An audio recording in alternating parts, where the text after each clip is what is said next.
선철 집사입니다. 오직 은혜로 인하여서 또 믿음으로 말미암아 예수 안에서 하나님의 선한 일을 위하여, 이것이 이번 우간다 선교 기간 동안 계속 선포된 말씀이었습니다. 오직 은혜로 믿음으로 말미암아서 2024년 여름 지금 하나님은 전 세계 곳곳에서 잃어버린 영혼 한 사람이라도 구원하기 위해 열심히 일하고 계십니다. 그 하나님의 구속 사역인 우간다 선교에 참여시켜 주신 주님의 은혜에 감사합니다.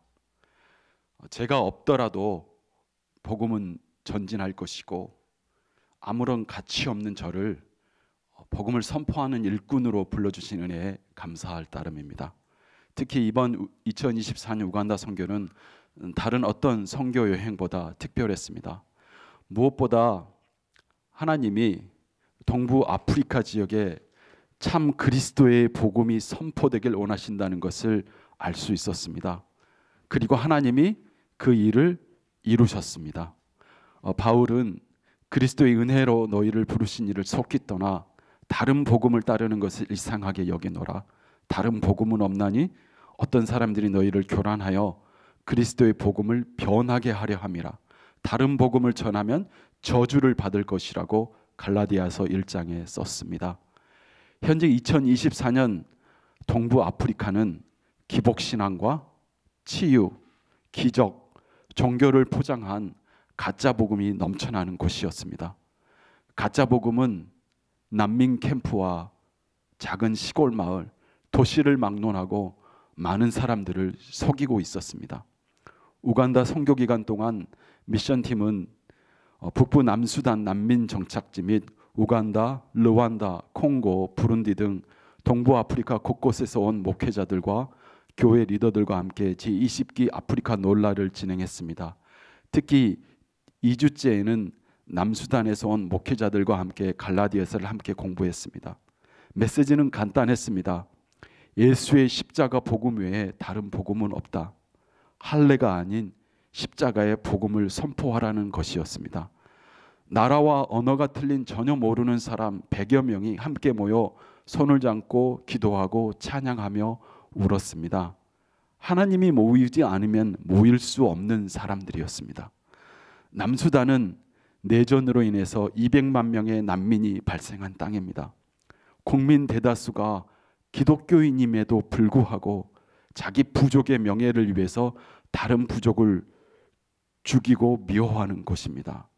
예수의 참 복음이 없는 곳에는 부족의 피만 있을 뿐이지 예수의 보혈의 피는 없었습니다.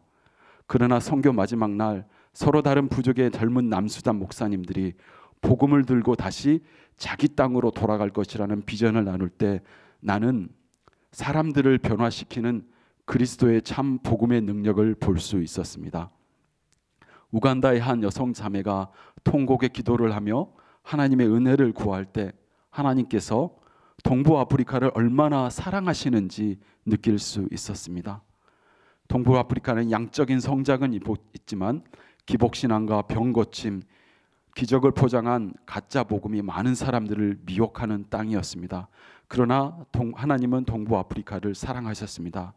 참된 치유와 소망과 용서와 평화의 열매는 오직 그리스도의 복음으로부터 온다는 것을 선포하였습니다. 아프리카의 형제자매들이 함께 동부 아프리카를 위해 기도하고 한국과 미국의 교회를 위하여 기도했습니다. 그들에게 참 복음의 메시지를 전하기 위해서 저희 교회를 사용하신 하나님께 영광을 돌립니다. 영적 전쟁의 프론트라인인 그 일부분을 저희 교회의 선교 사역이 감당하고 있다는 것을 확신할 수 있었습니다. 또한 이번 선교 여행은 바울이 고백했던 것처럼 어머니의 태로부터 나를 택정하시고 그의 은혜로 나를 부르신 하나님의 은혜를 다시 발견한 소중한 시간이었습니다.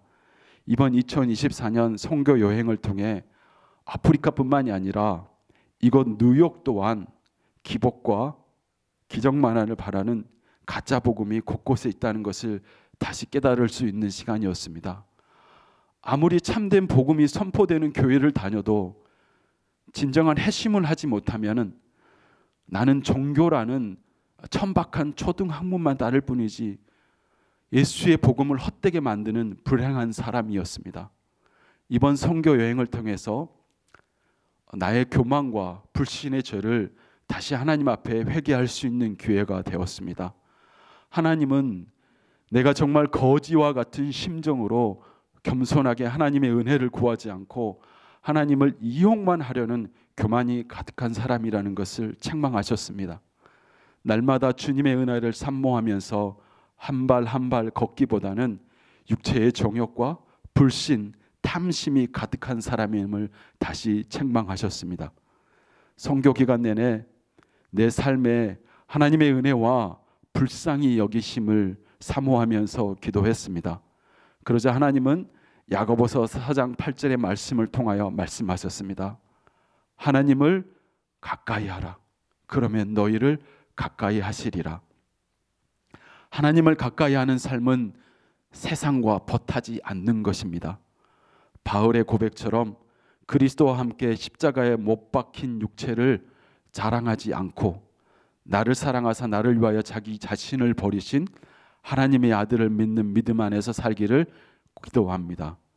하나님과 가까이 하기 위해 하나님께 늘 붙어 있어서 주와 날마다 동행하는 삶을 살기를 기도합니다. 아직도 미션 센터로 들어가는 붉은 황토길과 가족을 죽인 사람을 이제야 용서한다는 누안다 목사님의 간증, 그리고 함께 100여 명이 모여서 찬양하던 예배당이 눈에 선합니다. 그러나 동부 아프리카는 현재 가짜 복음의 영적 전투가 벌어지는 전쟁터입니다. 이곳 뉴욕 또한 마찬가지라고 생각합니다. 하나님은 이번 선교를 통해 예수의 십자가와 죄와 회개가 선포되지 않는 반쪽 복음이 얼마나 많은 교회를 죽이고 있음을 볼 수 있게 하셨습니다. 이 진리의 싸움을 보여주신 하나님께 감사합니다. 영적 전쟁의 사명을 감당하고 전진할 수 있는 교회를 주신 것을 감사합니다. 주님은 한 영혼이라도 회개하고 돌아올 때 가장 기뻐하신다고 말씀하셨습니다. 영혼을 구하는 주님의 일에 내 한평생 삶이 쓰여지기를 기도합니다. 감사합니다.